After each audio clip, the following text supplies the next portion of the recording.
Sawadee Kap, Home to Mike Kap.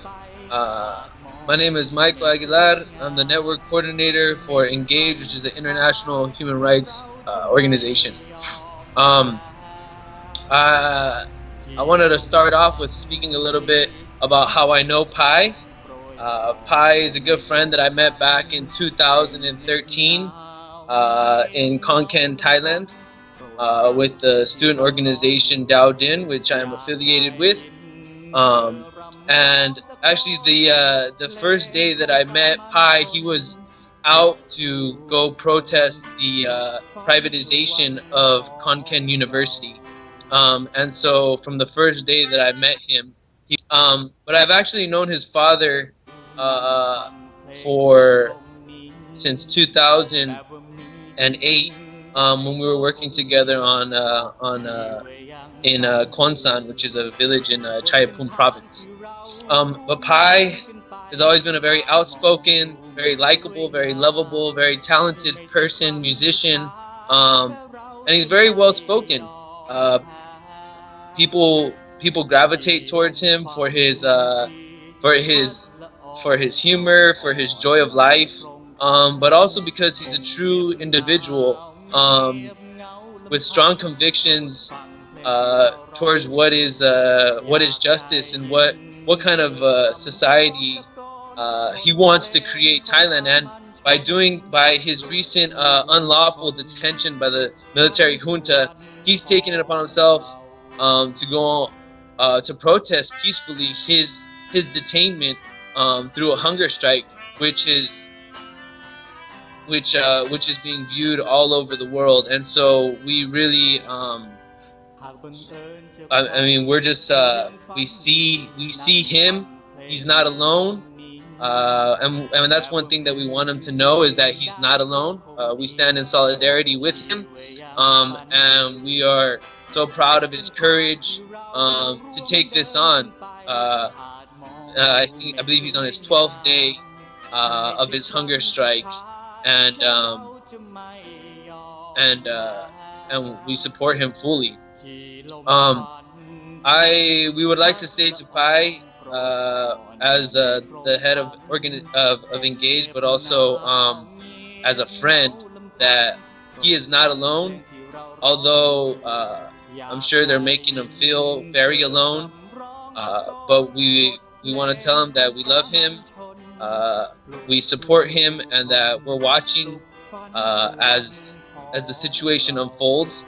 And that we're also we're organizing for his immediate release.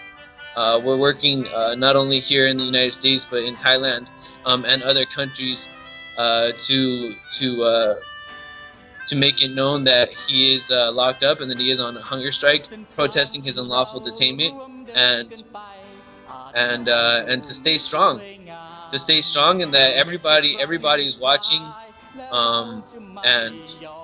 and that we're really just impressed by his courage to take this issue on, because he's not just doing it for himself, he's doing it for Thailand, for the future, for a better future. And knowing that this referendum that was just recently passed, understand that his detainment is unlawful. He's being held there with no for protesting and organizing and being critical of a constitution that did not represent him and did not represent many Thais.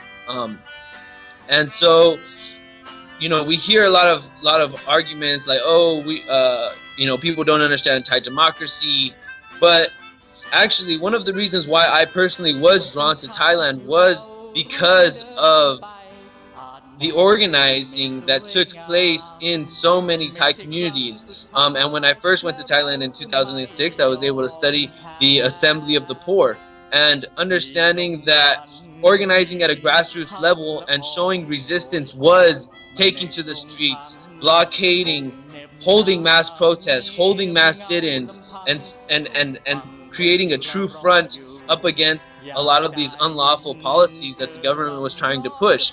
And so a lot of the direct democracy or direct community organizing, grassroots organizing that I learned was in Thailand from Thai citizens organizing in their own communities. And so I totally do not believe in what the Thai military junta is currently saying right now, and that is that Thai, people don't understand democracy. I think Thais understand democracy very well, and I think a very clear example of what people are fighting for is Pai's situation. That he was on the 12th day of his hunger strike, fighting for that democracy, that vision, and resisting fully against military dictatorship. And he has sacrificed his own life and is putting his own life on the line. And we are so proud of him, and we support him with all of our hearts and our mind. And we want him to know that we're organizing outside for his immediate release. I'd also like to mention that Pai's example and his imprisonment is one of the reasons, is a clear example of why Engage, our organization, does not acknowledge the new referendum and the constitution that was recently passed by the military junta. And that is to say that we do not believe that that was a fair and free voting process.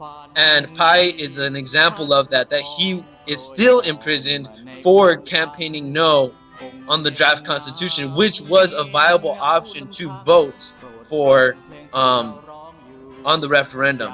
And so he's been criminalized for wanting to choose no and vote no. And so that to us shows us a clear case study of the illegitimacy of this recent constitution that was just passed. Because we are an international human rights organization, we look at the world, we look at the large picture of all of this, and we see in countries throughout the world that students are bringing the most progressive ideas to the plate and are suffering at the hands of the state because of their progressive ideas and their concepts of what a society should look like, and how participation